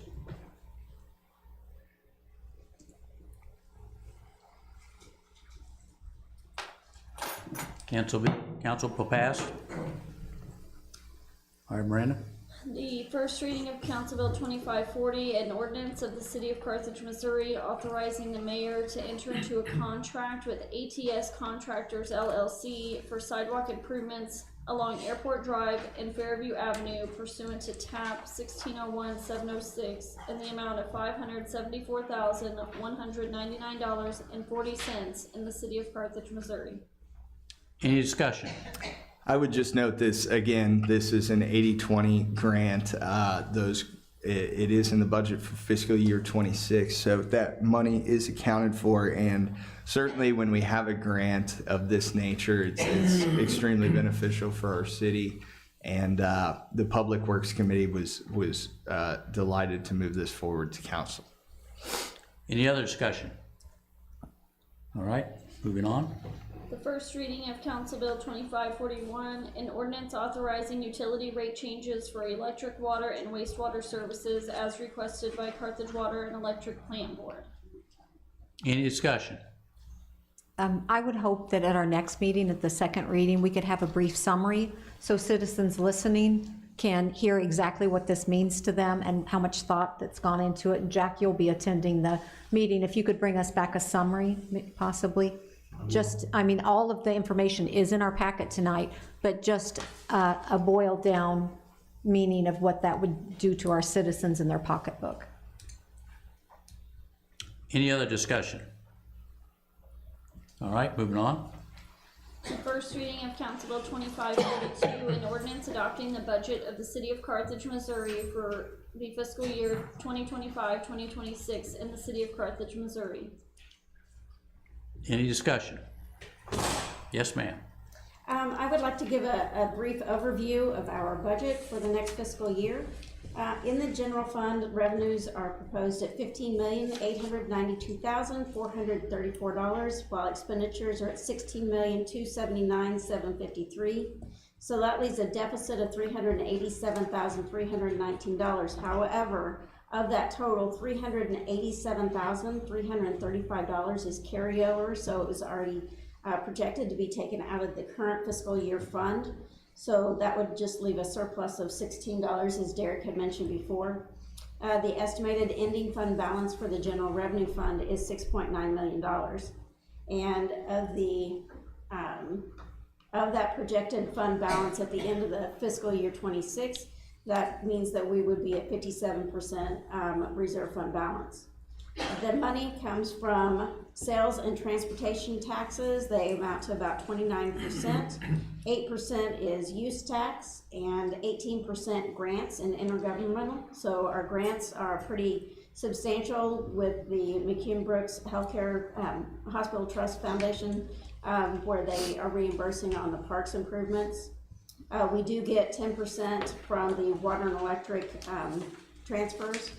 Also, the money in the general fund expenditures, 25% of the expenditures are in the police department, 18% in fire, 16% public works, and 10% in streets. So basically, 43% of the general fund goes to public safety, while 26% goes to infrastructure and maintenance. The budget does also include a 3% COLA in January of 2026 for the employees. There is included in the budget is an estimated 10% increase in health insurance costs. However, those have been coming in substantially lower. And the property and casualty insurance does include a 27% rate increase for the next fiscal year. I have a question. Okay. Did I read this correctly? There seem to be some holes in this budget. It's a draft, but there seem to be some holes with blank spaces.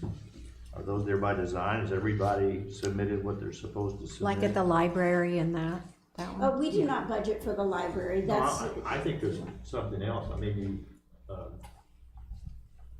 parks. I don't know. Maybe I didn't read it correctly. Has everything been entered? That's my question. Yes, yes it has. Okay, great, thank you. And if you have any questions or if you anything you want to discuss, please feel free to stop by my office and we can review it. Certainly, thank you. Any other discussion? Okay, next council bill. The first reading of Council Bill 2543, an ordinance authorizing a special use permit for a one licensed operator beauty shop by Kirsten Kelly in her residence at 2508 Stevens Street in the city of Carthage, Missouri. Any discussion? I would just note at the planning, zoning, and historic preservation, I was really impressed, just as the liaison, just observing that Miss Kelly was really diligent in, basically clearing this with her neighbors and others. Will that be heightened traffic? No, she has sounded like semi-limited but very faithful clientele, so it's not going to become some commercial area in the middle of the neighborhood. And I just thought she did a really diligent job about checking her bases first, and the Planning and Zoning Committee had no issues with this. Thank you. Any other discussion? Next council bill. Excuse me, sorry, Your Honor. Darren Collier is here tonight. If he could briefly go over the rate increase for us, he's prepared to do so. I don't know if we'd... And Kelly, the CFO. Straight from the airport. Oh, okay. Thank you. Is that okay? Yes? That's fine. Okay, thank you. My name's Darren Collier, board member with Carthage Water and Electric. Kelly Nugent, Street Chief Financial Officer with Carthage Water and Electric. And just want to say what a wonderful job that Kelly and her crew of Ben Schwarting, I don't know if I pronounced that right, and Mandy Bates did put together this enormous budget. We'll just say, just yank the Band-Aid off. If you want to look at the average rate for the average household in Carthage, we're looking at an increase of about 1.1%. What that means to the average customer is about $2.97 a month. That is a 1.1% increase in electric, 2.6% increase in water, 0.9% increase in wastewater, nothing on the internet. We would like to, we'd like not to have an increase, but those things are necessary with rising prices. We don't want to get into a situation like some of our neighbors are in, where you're looking at a 20 to 30% increase for electricity, 15% increase for water. We don't want to get into that. So we increase a little bit each year, and then look at some of these projects we're going to do. Sometime this summer, MoDOT is going to do a drastic makeover of Central.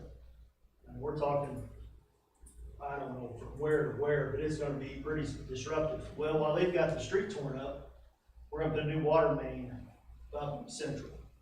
And most times during your coldest weather months, there's multiple line breaks up and down Central. That's going to be addressed. That's an $800,000 project. Out at the wastewater plant, there is, and I don't want to get too graphic, but there is some stuff flushed that shouldn't be flushed. And there is one building out there that catches that stuff. Well, it's time to replace that building. We're looking at about $400,000.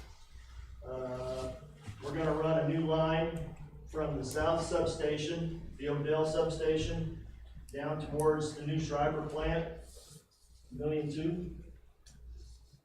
Yes. $1,200,000. Okay. Then we're talking about electricity out to the new economic development site. I'm not for sure what that's going to cost. Yeah, we budgeted last year about 20 million for that whole thing, so that's kind of what we're looking at going forward, 25 million in total. Right. And those are things that, some of it is just maintenance that has to be done, to keep up. Just like your house, you just can't let stuff, continue on and on and on, and all of a sudden you get hit. Like, oh my gosh, where did this come from? But then also, in order for our city to grow, we gotta have this economic expansion, we gotta get power out there. And that's gonna cost stuff. And that's where some of these reserve dollars are gonna go that we hear so much about. Something else I wanted to mention, we're looking at, and Tracy mentioned it earlier, we're looking at transfers to the city of a little over 1.5 million.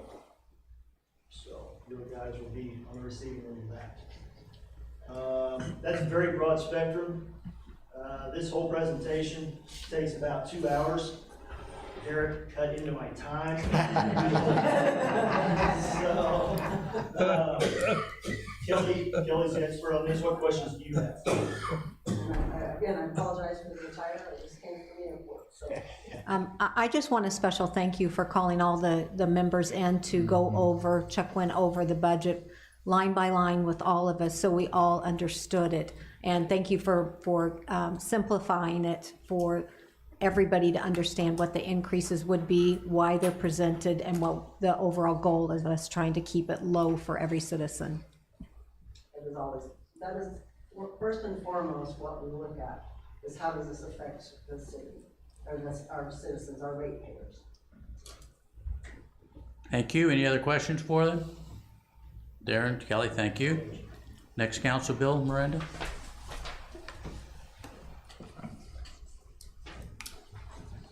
The first reading of Council Bill 2544, an ordinance to amend Section 200, General Employment Policies of the Personnel Manual of the City of Carthage by adding Section 208, Employment Records Policy. Any discussion? Wasn't that the one we tabled tonight? No, it's That's the next one. That's the next one, okay. I did have questions on the wording of this, and where it says who's entitled to the files, it's Human Resources, Department Head, City Administrator, Mayor, and then in parentheses, it says access to officers of the city only. I don't know what that actually means. I believe that the city council will need access to some of these as we're involved in disciplinary measures and firings in closed sessions and other things that should be open to city council members.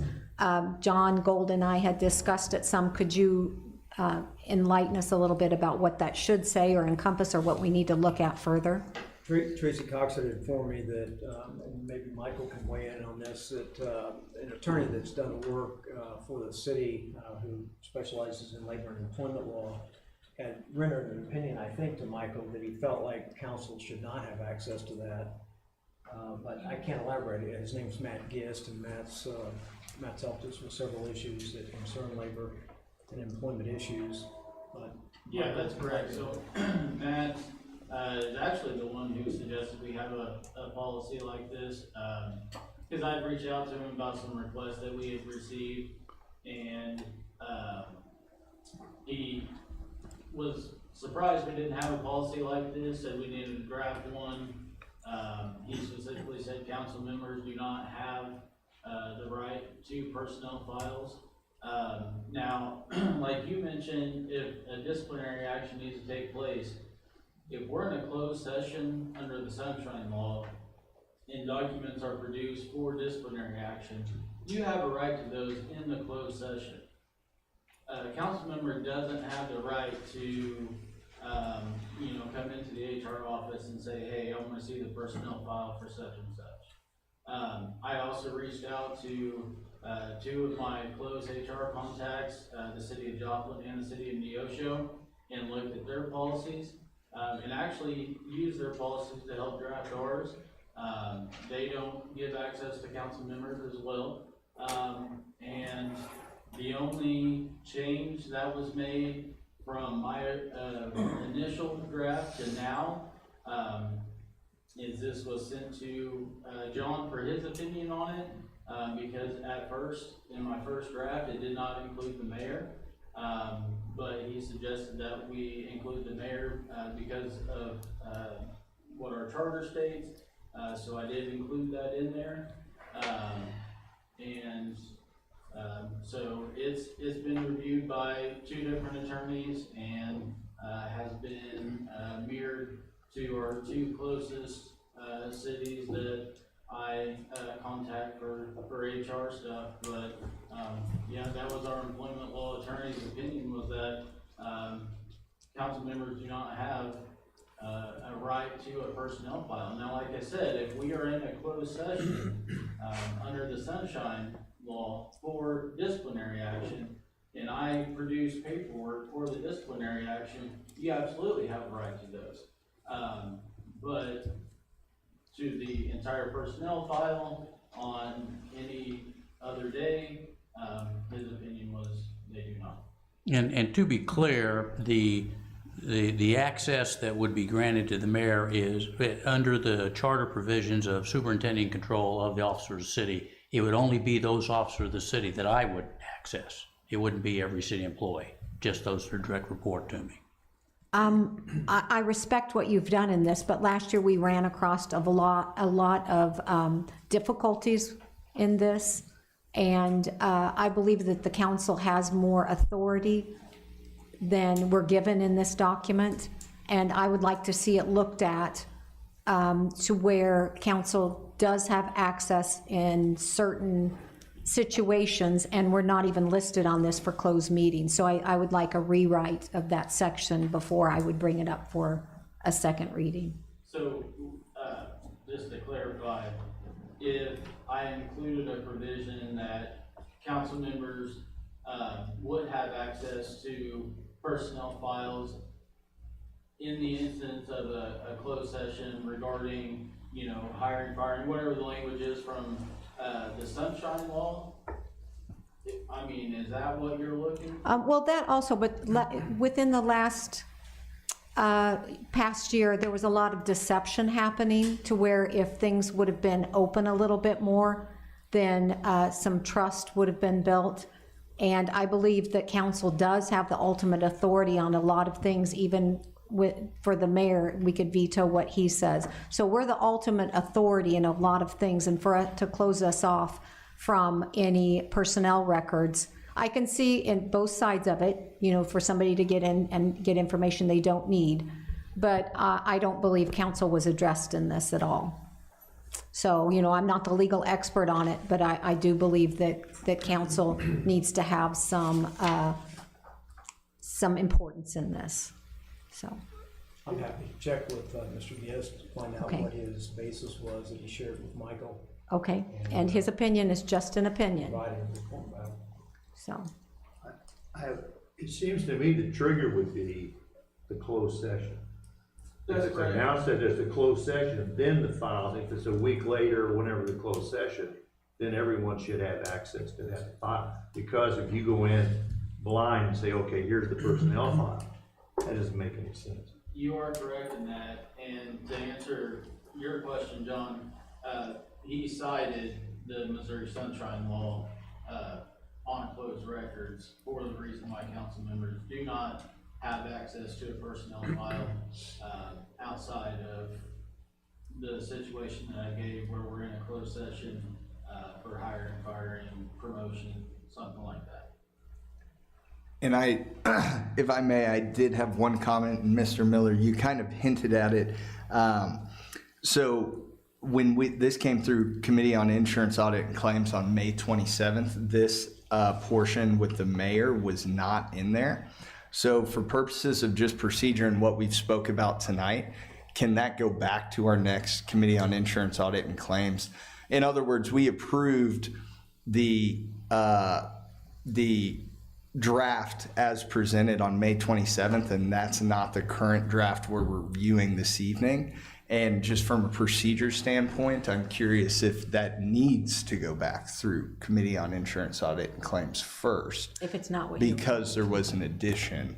And maybe in that period, we can clarify some of these things we've discussed right here. Maybe that not only is proper procedure, but then also streamlines what we're looking to ultimately see within it. The other thing I note is in that May 27th meeting, I did make note of the 10 days, with the employee has 10 days to receive his personnel file from that request. And you may recall, Mr. Miller, at first I thought maybe that was a little too burdensome on the employee. Mr. Miller had a great basis for why, and I actually asked a couple of business leaders in our community their thoughts, and they saw no issue with that either. So just for the record, Michael, Second. Okay, I have a motion and a second to send this back to Committee on Insurance Audit and Claims. All in favor? Aye. All opposed? Okay, it's back down there. All right, Miranda? It is in there. It was in there. Oh, it was? Yes, it was. Well, we'll send it back down anyway. Okay.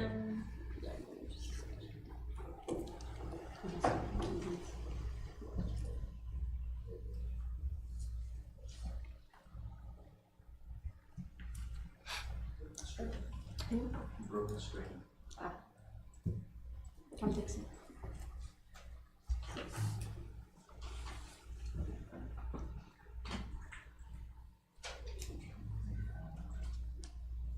Do we need to wait? This one I understand is to be tabled, Yes. 2545? Correct. Okay, if that's the case, I would entertain a motion to table this. I move that we table Council Bill 2545 pending some clarification to some language within. Have a motion, a second to table Council Bill 2545 to further discussion. Any other discussion? All in favor? Aye. All opposed? All right. We have no mayor's appointments tonight. As I mentioned, we'll now move on to resolutions. Resolution 2090, a resolution authorizing a supplemental budget adjustment to the use tax fund for fiscal year 2024-2025 for a line item adjustment to the capital outlay parks line item. Any discussion? I'll accept a motion to pass the resolution.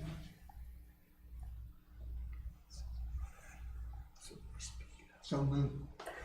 I have a motion. Do I have a second? Second. I have a motion, a second for resolution 2090. Any discussion? Cast your votes.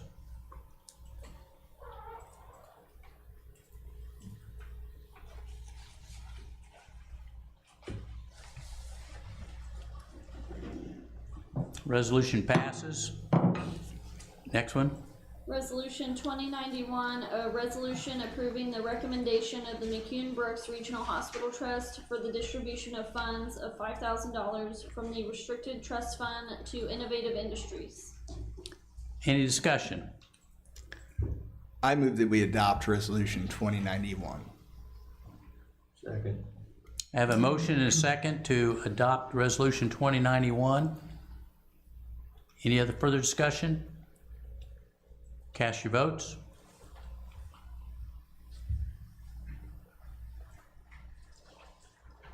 Resolution is adopted. Miranda? Resolution 2092, a resolution approving the recommendation of the McCune Brooks Regional Hospital Trust for the distribution of funds of $75,000 per year for 3 years. There is a contingency on this one. It's listed in the resolution, from the Restricted Trust Fund to Carthage Crosslines Ministry. Any discussion?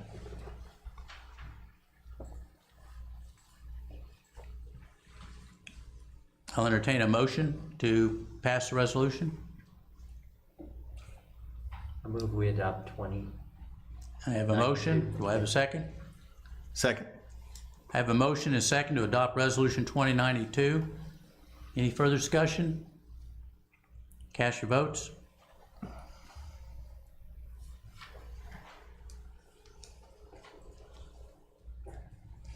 Resolution is adopted. All right, Miranda, next one. Resolution 2093, a resolution approving the recommendation of the McCune Brooks Regional Hospital Trust for the distribution of funds of $75,000 per year for 3 years. This one also has a contingency on it, from the Restricted Trust Fund to the McCune Brooks Healthcare Foundation. Any discussion?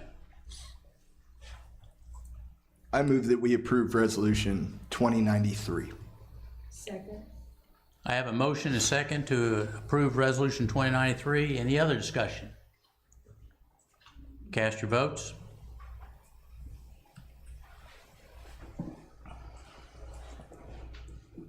Resolution passes. All right, we'll now move to closing comments.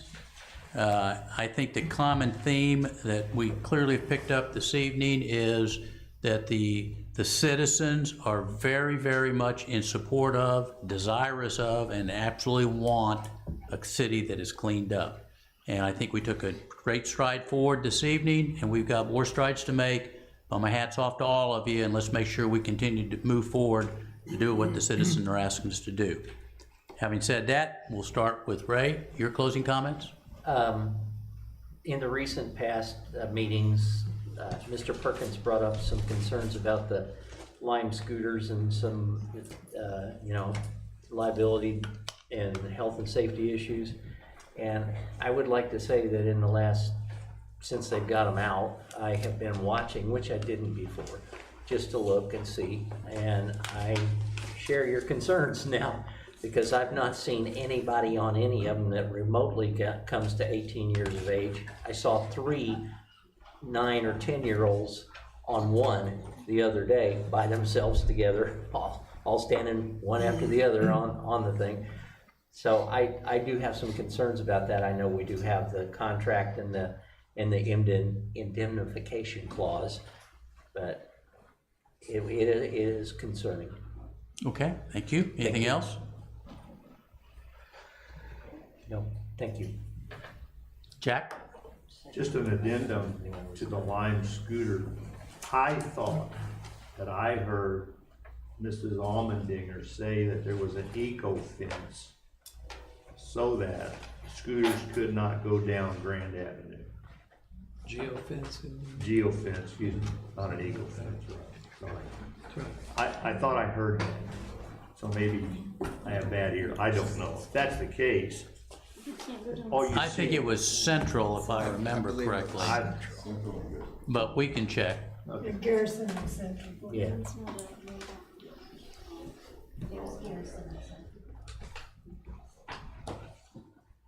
Anything else, Jack?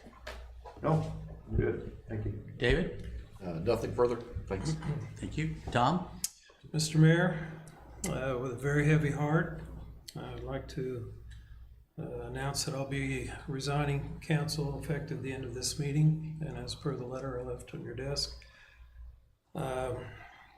Sometime after the election last year, our extended family has been experiencing some increased intensity and challenges, and it's incumbent upon me to support the extended family, and it's a realization that I cannot continue to function in this job in a way that the job and the citizens deserve. I don't have adequate words to describe the absolute honor and privilege of serving in this capacity. I'm hopelessly patriotic about our democratic process, the republic, and how this city functions, the people working for the city as employees, the people who have been elected or appointed, and the citizens. Just tremendous people. I can't describe, I'm a mushy guy if you don't know me, and I just am grateful for the good hearts of these faithful citizens in this city government, and the people who are here trying to do their level best. My heart will continue with you. And so will my prayers, my literal prayers, that we're able to keep our compasses true north and do what's right and best for this wonderful place we call Carthage. Thank you. Tom, thank you for your service and good luck addressing those challenges. Thank you, sir. Appreciate it. Janet? Thank you, Tom. Thank you for the past year. And put your family first. Yeah, that's how to do it. Thank you. Okay. Thank you, Chief, for all the years of your service. And we know that you'll make a good transition into the next leadership, but I truly want to thank you for what you've done for the city. Thank you. And I'd like to thank everybody that's here and people that are watching online, or for the love you have for our city. And there's not a single person in here that doesn't want the betterment of Carthage. So I just wanted to thank the audience. Thank you. Ron? Tom, we'll miss you. Thank you, bro. Wish you the best of luck there. Chief, to you also. I got my military shirt on here tonight. To all of our veterans here in Carthage, I want to ask them to remember the 250 years service of our military, and especially our Army. That's all. Today is the 250th anniversary of the Army, United States Army, so thank you for that. Derek? I have just two closing comments. First off, I realized about midway after I spoke earlier that I said I helped the Rotary guys cook at Kids Fishing Day. That was the wrong term, as Miss Booyer herself is a member of Rotary. There are a number of women in Rotary. That's not how I meant it. The Rotary members that I am delighted to serve with. So that was the wrong term. And secondly, Tom, thank you. Over the last year, getting to know you more and more. It's hard to put into words your integrity, honesty, and good nature. And the best way I can sum it up is just you are the man. No. So thank you. Thank you, Tom. Okay, thank you. Nothing further. Thank you. Okay. Okay, first I have a concern that Jack is talking about the Lime scooters. My concern is there's not a geofence around the square. And those kids come up on that square and ride around the square on the sidewalk. And those setback doorways, kids can run away from their mom out there. An old person can step out. And last year, 2 times, they're so silent. And I was standing in front of my building and almost got hit by scooters twice during the daytime on a Sunday afternoon. And I think that they really ought to not be allowed on the Carthage Square. That should be geofenced away. And then, thank you for your service. Thank you. And thank you for your service, Chief. Yes. And that's all I have. All right, just to be clear, the chief's not going anywhere for about 6 months. You could say goodbye to him tonight, but he's gonna darken the door Thank again. you, and we can thank him every month. All right, is there anything else? If not, I'll entertain a motion to adjourn. No, do we have closed session? No? No. Motion to adjourn. Second. All in favor? Aye. We are adjourned. Well, it was a short, but